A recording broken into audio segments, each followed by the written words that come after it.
Ya Rasulullah, mohon maaf ya Rasul, kenapa sih pada waktu khutbah serius seperti itu panjenengan turun dari tempat terhormat hanya mendekati pohon itu, kemudian berbincang pohon itu lantas naik lagi.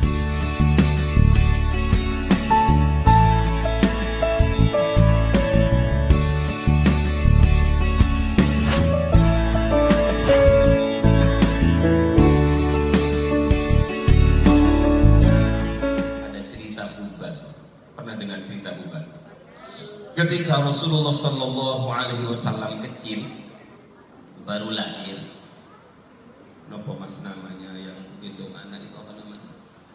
Baby apa ini? Baby sister. Jaga anak, baby sister. Yang gendong anak itu.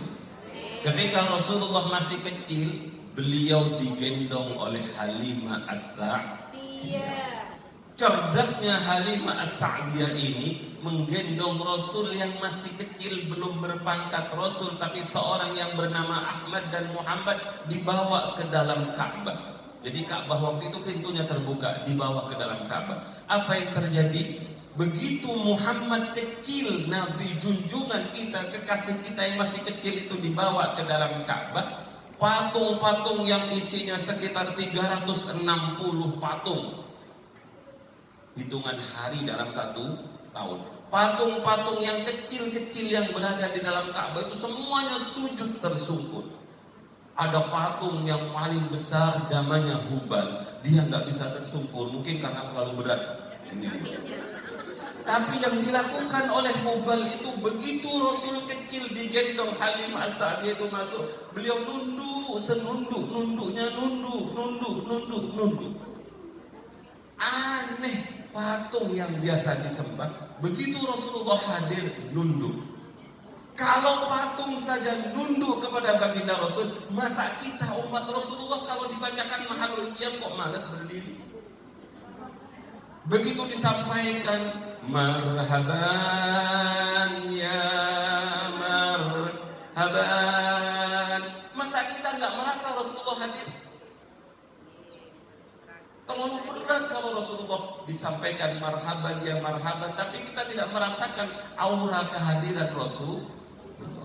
Patung saja itu sujud, patung saja itu nunduk. Apa yang dilakukan oleh Hubal? Hubal dengan izin Allah berkata, kalau saja tidak ada kamu wahai anak kecil, maka Allah tidak akan menciptakan saya. Laulaka ya Muhammad ma khalaqtul makhluk. Kalau bukan karena kamu Muhammad, kalau bukan karena kamu Muhammad, kalau bukan karena kamu Muhammad, maka Allah tidak akan menciptakan makhluk. Dan saya ada karena keberadaan panjenengan. Hubal saja, batu saja niku menunduk ketika Rasulullah hadir.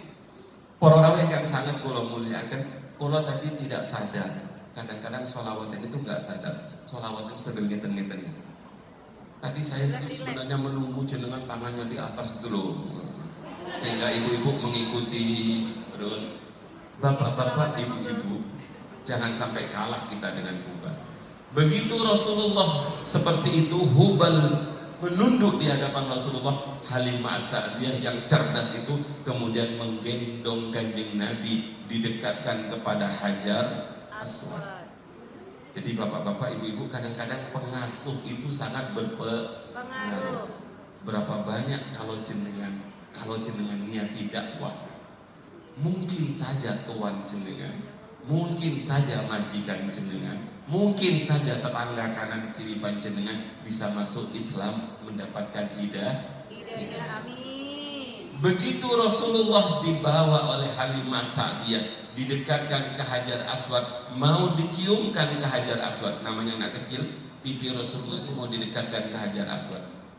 Tiba-tiba yang terjadi, Hajar Aswad itu mencolot dari tempatnya, terbang. Beliau langsung terbang, Hajar Aswad itu menciumi pipi Nabi Muhammad sambil berkata, jangan sampai Rasul yang mencium saya, biarkan saya yang mencium Rasulullah. Itulah batu pada hati ibu-ibu. Mungkin kalau kalian panjenengan betul-betul bisa meniru sekalipun kepada batu yang bernama Mubal dan batu yang bernama Hajar. Amin Allahumma amin. Hadirin ingkang sangat kula muliakan. Kadang-kadang orang membaca sholawat itu sambil geleng-geleng. Kadang-kadang sampai safinan. Kadang-kadang sampai serbannya diutar-utar. Tapi kalau Riyadul Jannah itu santun. Saya lihat Riyadul Jannah itu santun. Tapi kalau yang lain kan kadang-kadang sambil joget-joget dan lain sebagainya. Kula tidak menyalahkan itu. Jenengan pernah pireng syair ini. Alam taraha wa qad madat khutaha wa salat mimada liha sahai. Apa artinya, Bu? Apa artinya? Ayo yang bisa dapat hadiah dari Bu Nyai nanti. Ayo siapa yang bisa? Alam taraha wa qad maddat khutaha. Apakah kamu tidak melihat unta-unta maddat khutaha yang memanjangkan langkahnya ke depan, langkahnya ke kiri, langkahnya ke samping, ke kanan? Unta niku safin, Bu. Jadi safin pertama kali di dunia itu adalah unta. Jadi pengikut-pengikut unta itu namanya safin. Jadi unta itu maju ke depan, maju ke belakang, mundur sambil safinan betul. Alam taraha wa qad maddat khutaha. Dia memanjangkan langkahnya ke depan, langkahnya ke belakang, langkahnya ke samping, ke kiri. Apa itu namanya? Menari. Jadi kadang-kadang kalau orang itu sudah kadung seneng, tubuh ini nggak bisa ditahan untuk menari. Lah unta niku menari alam taraha wa qad madat khutaha. Di samping dia menari sebagai bentuk rasa senang, jadi ada enggak orang menari itu susah? Enggak ada. Unta ini saking senangnya mendengar pujian-pujian terhadap Nabi Muhammad, dia melangkahkan kakinya ke kanan ke kiri kayak safin. Tapi anehnya wasalat mimma damiha sahai. Dari air matanya unta itu mengalir di pipinya. Wasalat min madamiha sahaib, seperti mendung yang mencucurkan hujan. Di satu sisi hatinya rindu kepada baginda Rasul sehingga dia melangkahkan kaki ke kanan, ke kiri, ke depan dan lain sebagainya, seakan-akan dia berjoget. Tapi matanya merasa rindu ketika Nabi Muhammad disampaikan, ketika Nabi Muhammad diucapkan, ketika Nabi Muhammad disenandungkan. Insya Allah kalau kalimat jenengan masa kalah kali unta. Insya Allah bukan kalah gitu. Ada enggak yang sholawatan sambil ngobrol? Enggak ada. Yang ada tuh di sono. Di sana ke atas, kemudian balik lagi. Unta saja itu loh, begitu nama Nabi Muhammad disebut, dia menari saking senengnya. Jadi kadang-kadang geleng-geleng kepala niku karena nggak sadar. Jenengan ingat orang-orang mbak-mbak gitu. Kalau dikir la ilaha illallah, la ilaha illallah. Ketika ditanya dalilnya mana? Ada kiai pondok pesantren ditanya dalilnya la ilaha illallah, miring kanan miring kiri.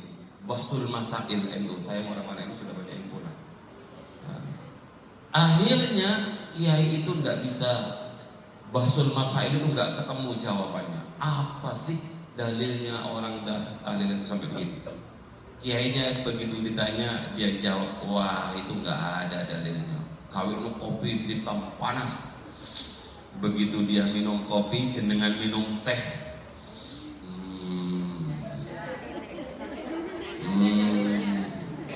Kalau jenengan mungkin rokok. Jenengan rokok bu jenengan. Masa ngopi? Ibu-ibu ngopi. Oh, begitu kopinya nikmat. Ada dalilnya ngeten. Kenapa jenengan ngeten? Saking nikmat. Jadi kalau ada orang bersolawat sambil geleng-geleng kersane, niku sedang menikmati. Semakin kencang semua. Kalau niku pernah ke Pasuruan, kali istri kulo sholat maghrib di musola kecil. Masya Allah ibu yang dahil.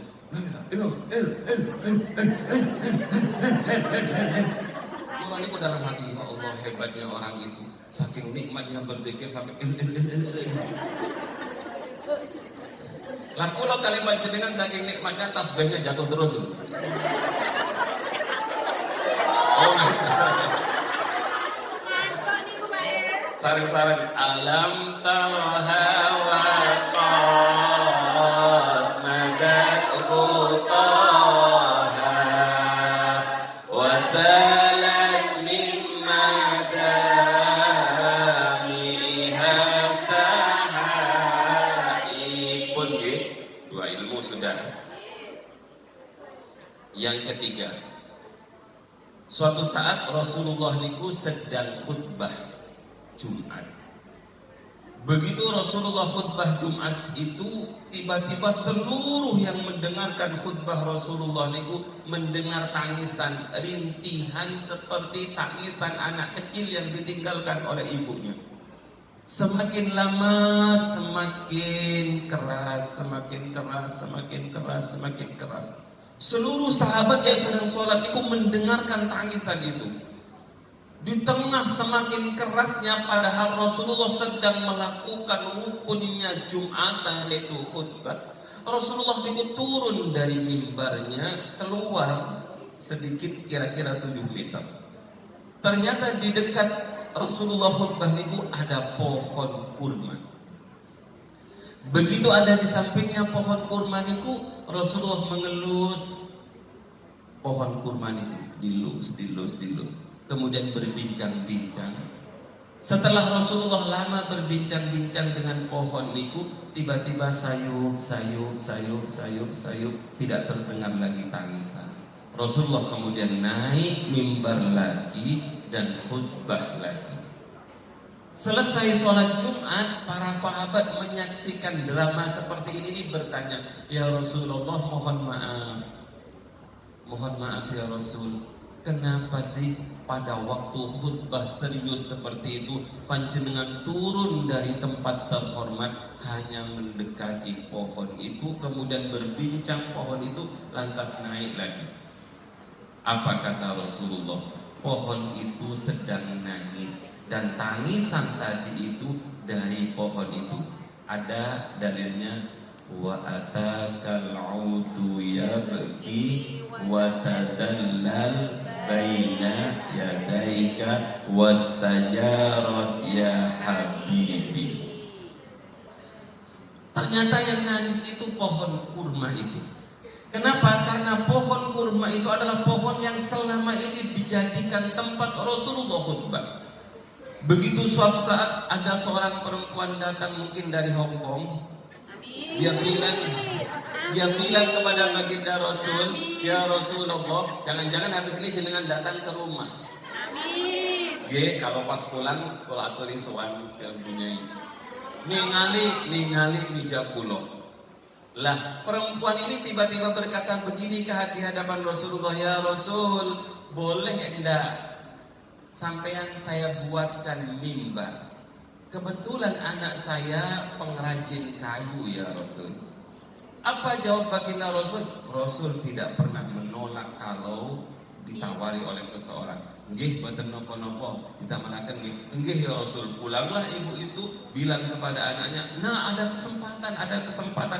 Jenengan segera lakukan, nak. Buatkan mimbar yang terbaik untuk Rasulullah khutbah." Akhirnya singkat cerita dibuatkanlah mimbar itu oleh baginda Rasul, dan kemudian Rasulullah meninggalkan pohon kurma itu karena ada yang baru. Ternyata pohon kurma itu gak mau ditinggalkan oleh baginda Rasul. Dia nangis senangis-nangisnya. Saya berharap keluar dari ini ada ndak yang nangis? Ya Allah, bisa sama Rasul. Karena jenengan masuk lagi ke pekerjaan jenengan, Rasulullah juga kembali ke Madinah. Lah, kurma ini nangis. Makanya Rasulullah datangi kurma itu, diajak begini, kenapa kamu nangis? Ya, jenengan sekarang sudah punya kawan baru, jenengan sekarang sudah punya mimbar baru, yang lama